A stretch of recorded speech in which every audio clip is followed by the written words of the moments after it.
I don't want us to end. You'll never find another who will love you like me. I read that you wrote the film in dedication to your daughter and the female spirit in general. What do you think is fundamentally different about this foursome of girls finding a dead body as opposed to boys? Speaking for myself, Yes. I think it's important to tell stories that contain multiple subjectivities, so that we better understand the way that structural violence is sort of transmitted through society, right? And as we developed the script, we were sharing the script with all of our female friends, especially, also male friends, but female friends, asking them, what reads as honest to you, please prosecute this, et cetera. And then with the cast and crew, who are mostly female, there was a question of like, what feels real, what doesn't, what feels authentic, what doesn't. And I think, to your question, I think, at age 11 or 12, which is the specific age of these kids, they're pre-adolescent, so they're not a 16-year-old who's snarky and cynical about everything. And I think for these girls, they're able to articulate the value of their friendship with each other. They're able to talk about nakedly emotional things that can come off as earnest in a way that can be deeply uncomfortable for older people, for men, for whatever. I'm again totally generalizing here, but it can be, their friendship is everything to them, and they can articulate it and defend it and fight for it. And I think for myself and my friends, when I was that age, my male friends, we didn't talk in nakedly emotional terms. We talked about the value of our friendships. We talked about that third thing being sports, movies, music, whatever, that other thing still. And then we grew up into emotionally repressed adults who still talked about that third thing and would talk about our 10 favorite movies, but couldn't actually look each other in the eye and say, I really am grateful for your friendship and I love you. The idea of losing your friends can be devastating at that age. Later in life, male or female, but I'm thinking of like the mothers in this story, the struggle to have a full career and to take care of your kid and maintain friendships seems exhausting. The idea of making new friendships seems impossible. Right.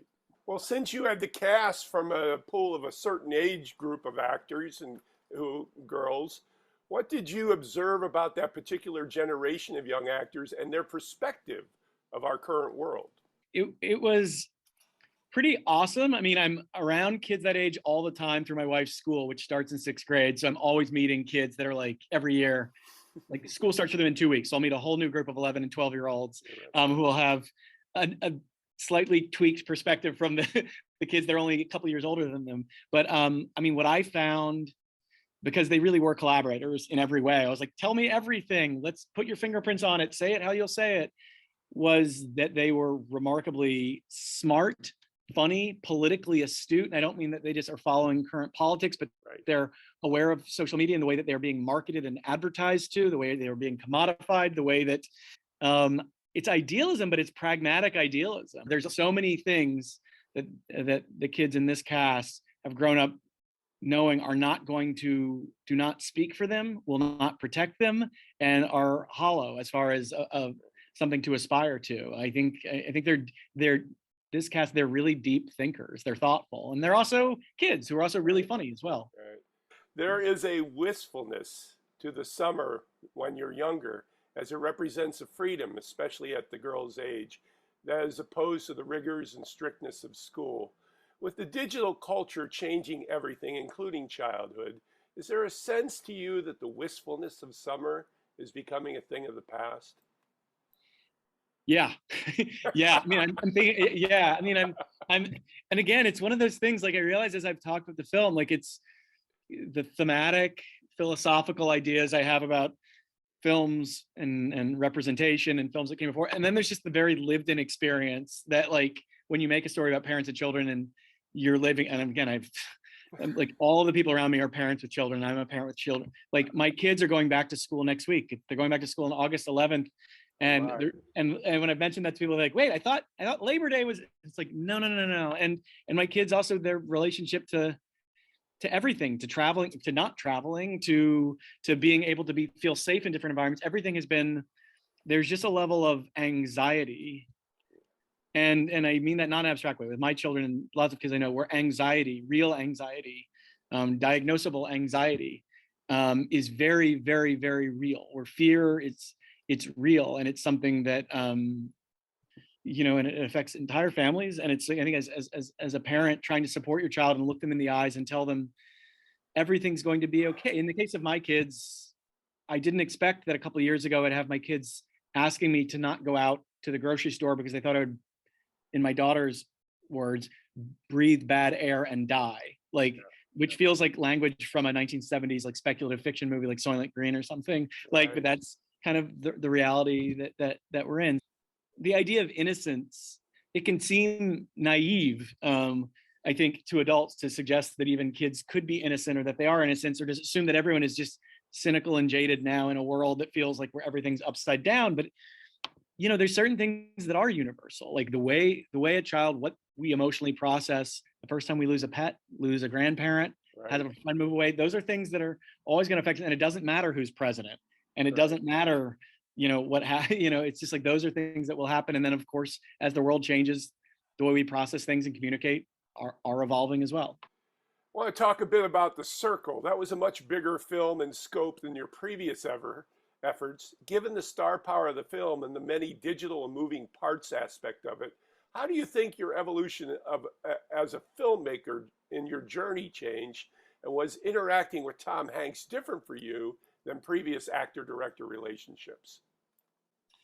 Yeah, I mean, in some ways and in some ways, no. I mean, The Circle was, at the end of the day, it was still a character story about a female protagonist who is coming of age and interacting with people who at a structural level have more power than her, and there's a toxicity in that, and a questioning of relationships, of the realness of relationships, of what's authentic or not authentic.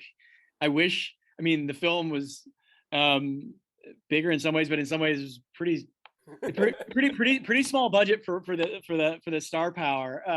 But it was for something that was ultimately kind of human sized. And working with someone like Tom or Emma, or like I'm finishing a TV show right now, this new Apple series called Shrinking, which is from the Ted Lasso folks, but it's Jason Segel and Harrison Ford and Jessica Williams. So someone like Harrison, for instance, any of those actors that I think that we've grown up with and love, like, they're easy to work with. Like, in many ways, it's just like working with a younger actor, working with a Shailene Woodley or a Brie Larson or a Mary Winstead, or Lizzie Olsen or whomever. You're working with someone who's really talented, who's serious about their craft, and part of what they're able to do is tap into their imagination and play make-believe, and remove their ego from the equation and just be emotionally vulnerable, which is what it requires. It doesn't matter, how famous you are. When the camera turns on, you have to use your imagination and be vulnerable. So and then when you're making a film, you're in a relationship, you're in like a family dynamic with everyone around you. So, I mean, the ones that have had the careers that I admire, there's an ethics that they have, where a basic kindness and decency that they bring to their work. Did you have to give up more control to make sure all that digital stuff was right? I mean, did you have to collaborate in a different way? Yeah, I mean, there's, I think when you're making something that's bigger and there's other big 800-pound gorilla, like, sort of, not just actors, but yeah. Distributors, financiers, producers, whatever, it can become a more complicated thing as it relates to story and how things are made, and there's different interests, so it inherently can get different. In one of our earlier interviews 9 years ago, you spoke of your admiration for Hal Ashby and the range of his career. Yeah. Do you think you've had a type of Ashby journey in your own work, creating a range of different themes and emotions for very different stories? Oh, man. I aspire in the future to make films as good as Hal Ashby's films. He's one of those ones that his films have just, like, at dark times have helped bring me out into the light and prop me up and given me joy. So I would never compare anything I've ever done to Hal Ashby, but I would love to have a career like he did, and I would love to make films like he did. And I think, as far as a humanist sense of warmth and humor and curiosity and empathy, and I recently got the new Blu-ray of Harold and Maude, which I highly recommend, but Yeah. it still hit me. And then to watch it again and still get the same feeling years Yeah. later, it was crazy, dude. Hey, finally, what is your favorite childhood memory of summer, and how did you put that spirit into your group of coming-of-age human beings? My favorite childhood memory. I have this memory of my dad when he turned 40.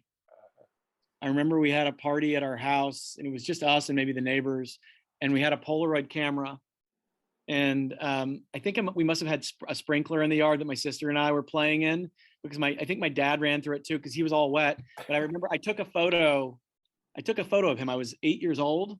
And I took a picture of him, like my dad with his hair wet kind of in his face. And I think I wrote 40 on it and gave it to him. And I just have this, I mean, it's crazy to me that I'm like, he was 40 and it seemed like he was fucking ancient, right? And that idea of just like capturing a moment, my dad's birthday's in the summer, it's in June. Yeah, it just like was this beautiful and kind of sad memory to me. And it's also just crazy to me that he seems so old to me, and I'm older than I'm older than that now. This is Patrick McDonald for HollywoodChicago.com. Copyright 2022.